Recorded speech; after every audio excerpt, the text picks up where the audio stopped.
Okay, so another tip I wanted to give is whatever you do, never give it up. Never have sex with the guy unless he marries you. And I don't know how many times I can stress this to women that I know they say, oh, he's going to leave, but if he leaves, he wasn't going to stay anyway, because most men, they know who they want to marry and who they don't. And it doesn't take 5 to 10 to 20 years to figure it out. He's just using you. He just wants free sex. And if you give them free sex, that's just what they'll want and take. I mean, men are pretty simple. If you allow them to do things, they do it.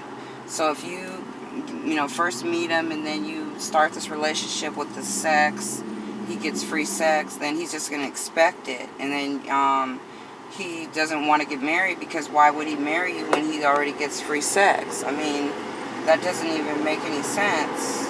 And you make it harder for all the rest of the women, because even though he's not going to marry you and he's just getting free sex from you, then that means he's not going to want to marry someone else, because he can just go to you and get free sex. So he doesn't really care about marriage, because there's too many women like you that give it up for free. And then that makes it, it depreciates the value of society, because the men won't marry anymore because they get too free access to anything they want. And then before you know it, it just messes it up. And you have to realize that you have to play your part in keeping things together, keeping families together, and that means including your legs. So you can save yourself a lot of heartache, a lot of sin. You can go shift through guys really easily by not having sex with them, because if they leave and they don't want nothing to do with you, then they pretty much weren't going to be there to begin with. So if you tell them, I'm not, I'm abstinent, I don't believe in premarital sex, and he leaves and doesn't want to date you, then you're basically doing yourself a favor, because you're saving yourself all the time and heartache that you would have been giving him sex and he wouldn't have married you. You could have possibly gotten pregnant, and then you get stuck with the kid, because the man don't care if you get pregnant. The worst thing that happens for him is that he just gets a kid out of wedlock, okay? And no one sees the kid, because the kid isn't going to be living with him, isn't attached to him, so he goes about his life as a bachelor. He never changes his whole style, anything, and so it doesn't really bother him too much. And if he has to pay a little child support, it's no big deal, because there's no penalty for men who go around and have a bunch of kids. They just get penalized with child support. There's not no hefty fee that they have to pay for not being good fathers, okay? So it's no big deal to them. They know we're going to pick up the bill, we're going to foot the rest of the bargain, we're going to be the mom, the dad, and then they just go out and try to make new families and start all over. They think of a woman as a job. I mean, you could just quit and move on and get another job, or a car, they just, if a car, they don't want it, they trade it in. It's nothing, okay? It's no big deal. So you gotta understand. Oh, horses. Oh, look at him. Oh, you can see them, they're so pretty. Oh my God.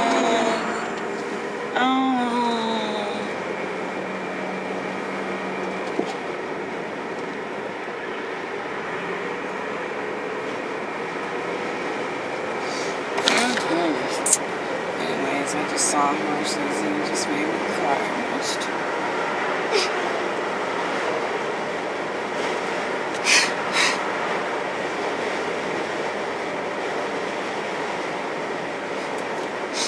because I picked the wrong person to love, and now I can't have a horse.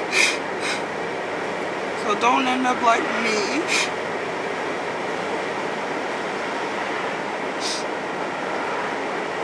Giving up sex, so a man will never love you. Never. And then, you know, if you really want to know what love is, you just have to look it up. I mean, in the Bible it says that love is patient and kind, and it doesn't keep records of wrong. It's not rude. It's not easily angered, and so when you meet a guy and he acts like that, I mean, you gotta know he doesn't love you. I mean, it took me forever to figure that out. I mean, I thought if I tried and I kept forgiving him, he would eventually. But he just wasn't capable of love. And a man who loves you, he wants you to have a good home. He wants you to feel safe. He wants you to have good transportation. See, like my ex, he never wanted me to have a car. He even said I didn't deserve a car, and especially a nice car. And he told me that I should catch the bus and stuff. So I knew he didn't love me then, and I was like, wow, you know that I have a hard time walking, getting around, but you think I should ride the bus. And he said I was too poor and I shouldn't have a car. And he has 3 cars, so I mean, that tells you a lot. If a guy has a lot of, you know, assets and he doesn't want to share any with you, he doesn't want to help you have an asset, then that's a real big clue that he doesn't love you. And, you know, some women will try to buy men things to get them to love them, and I did that route. I bought him a ring, you know. And I looked and tried to notice what he didn't have, and I wanted to give him what he didn't have. And I thought, I bought him a watch, you know. He doesn't wear jewelry, maybe I'll get him a ring, and then we could work our way up to like a real ring, you know. Kind of let him get used to wearing a ring or something, you know. And it didn't work. It didn't work at all. Anyways, I wonder if you could see this plane in the sky.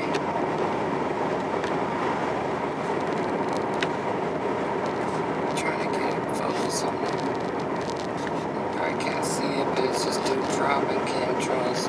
But anyways, see if I can lift it up. See, it's just probably all right by the cloud there, but you just have to just know. Oh, there he is. I'm gonna have to go over and see if I can film it. Because you can really catch it here.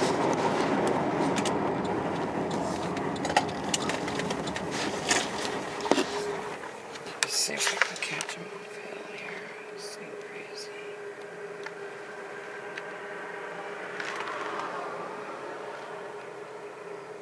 There he is, there he is, there he is.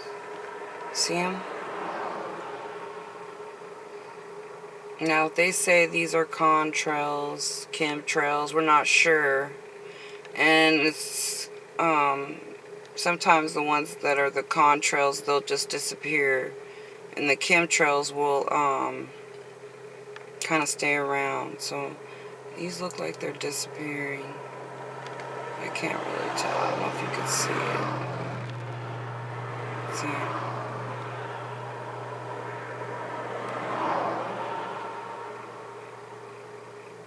I'm surprised I even caught this. It's so rare.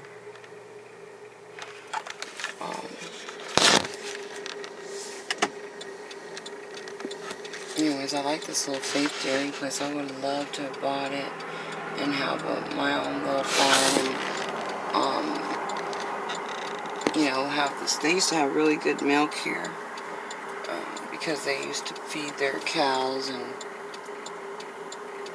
I guess they got bought out. And I'm sure the next person to move in here will be, you know, white. I mean, we can't really own farms too much in America. We've been, you know, cast down, and we're still kind of like slavery. Oh, God, look at these walls over here. So beautiful. Oh, I love it. could just sit there and look at those clouds. And that farm is so pretty too. I wonder if I can get a good shot of if I just pull over here. Let me see if I got a little bit of time. I do. I think I just want to do some cloud watching right now, and I'm just kind of thinking about this guy that I used to love, and I was talking to my niece today, and I was telling her about love, and you know, sometimes people think, well, they're too afraid to love because they think something might happen or whatever, you know, and they guard themselves all their lives, you know. And I was telling her I was glad at least I loved, you know, and even though it didn't work out, you know, it still was better than not having nothing ever. Okay, so looking over here, this cloud's kind of dark.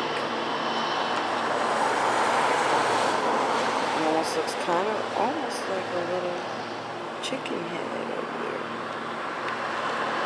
Okay, now look at over here, and we got, I wonder if I could, oh yeah, I can look right at the sun if I get a good shot.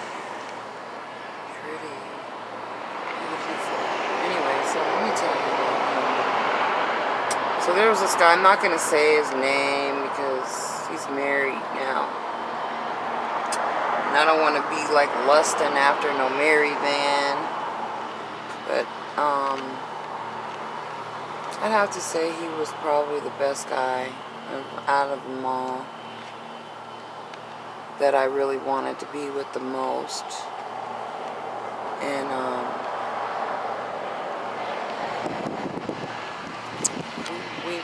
I'll just tell you about it. So we met, and I got introduced on a blind date, and it was one of my girlfriends, and he was, I guess, a relative of her boyfriend, and she told me, yeah, you want to meet this guy, and he's stationed here, and I was like, oh, okay, sure. But I never really went on a blind date before, so I was kind of skeptical, but I said, oh, I'll go, you know, you never know. So I went, and I just remember when I first went up the stairs. Oh, wow, you know, like love at first sight, you know. He was just so handsome, and he was tall, and just everything a woman would want, you know. And he had on these glasses. I love men who wear glasses. They're so sexy.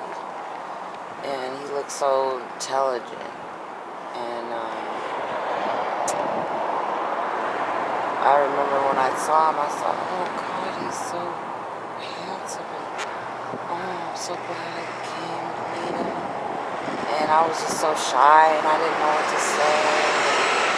I just remember just like being kind of quiet, and then we just talking and sitting on the couch, and then I remember my friend was there with her boyfriend, and I just couldn't wait for them to leave, you know, so we could be alone and just talk. And so they went in the bedroom, I guess, and then it was just him and I, and we talked for a few hours, and I remember he got up and he danced for me. He did like the step dance, because I guess he was in college before. And I'm not sure what fraternity, because, you know, I'm not really into that fraternity stuff. And I dated a few fraternity ladies and couples. You know, I know that don't really impress me or nothing, but for some reason, you know, his dance was real special. Because I had seen a lot of stop shows, and I went to Seattle, you know, CUW stop shows. His was just doing it like, you know, in front of me, and he just did this performance. And yeah, it was the best date of my life. And then we talked, and then he wanted to ask me if I wanted to slow dance with him, and we slow danced, and he sang in my ear, and he had the most beautiful voice. And I just thought, oh my gosh, this just feels so good, you know. And I just never wanted it to end, you know. I just was like, wow, I love that moment. It was just made me feel so special. And just having a man like holding me. I felt protected, loved, and I felt like I was just appreciated. I was really loved. And then we talked all night. We didn't have sex. And I think I went home like 5 in the morning or something. And I just remember just smiling, this smile on my face. It just wouldn't come off. And I was like, wow, I met the man of my dreams. And I just wanted to spend so much time with him and get to know him. And, you know, we got to know each other. And, you know, of course we had sex and everything. And then of course, he started to like, I wasn't, I guess, his top priority or whatever. I remember him not calling me. I felt kind of insecure, so I went back to my ex. And I think my girlfriend might have told him that I was there. Somehow they found out and drove by and saw my car. And I think he was mad about that. So he thought I was cheating or whatever. But really, he just wasn't in contact with me. And I knew he was cheating. So I just cheated back. And then I think he never really mentioned it or anything. But I knew that he knew about it. And then one day he picked me up or whatever and went to his hotel. I remember he was going inside to pay for it, and then I looked at his glove compartment, and I don't know why I was just being nosy, jealous, and I found a letter from another woman, and I read some of it, and I remember I said, oh yeah, he's got another woman somewhere. I was real hurt, and I wanted to cry. And then I said, am I going to tell him? And then I couldn't tell him. I just couldn't say nothing because I didn't want to ruin everything. And I just loved him so much. And I kind of just was in shock. And then after that, I remember they sent him like to Panama. And he like called me once or something. And I don't remember, but I wasn't there. And I missed his call. And then I never heard from him again. I never saw him again. And I thought, well, he just didn't love me. Or he just didn't forgive me. I don't think he really forgave me.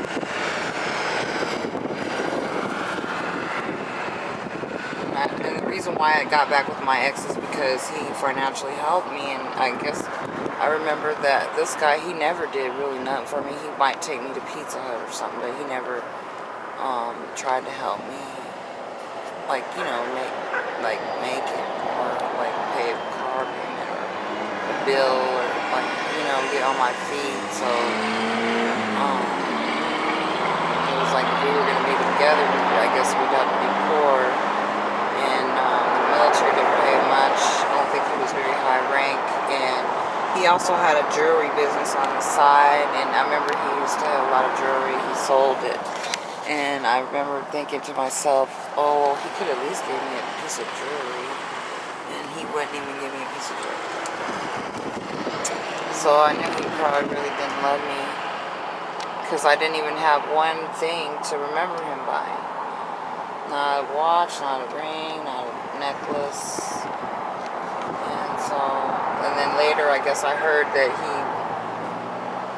went to a family reunion or something and asked about me to his cousin, and then she told me, my friend, and he said he was coming up here, but he never did, or I don't know if he did, because I kind of lost contact with her. And I remember one night she came over to my house with his cousin, and I had ran into him once at 7-Eleven, and I remember I just didn't want him to see me because I thought, oh, he might tell him, you know, oh, look at, she got fat or something.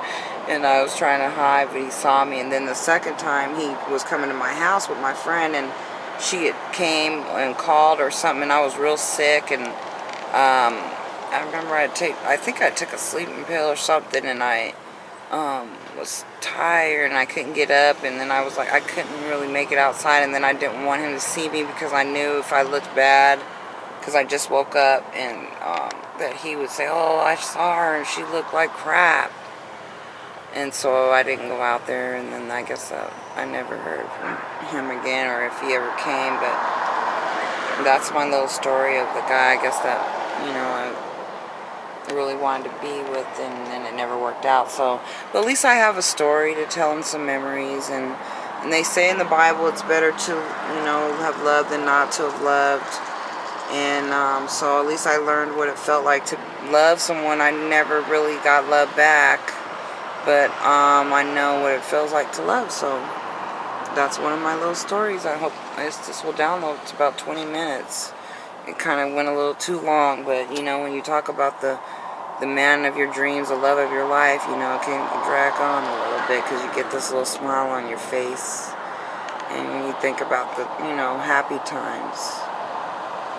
And he and I, we never argued or fought or anything, and I don't remember anything. I think that's probably why we never confronted each other, is because we just didn't like fighting. And that's what I always remember, is that we always had good times.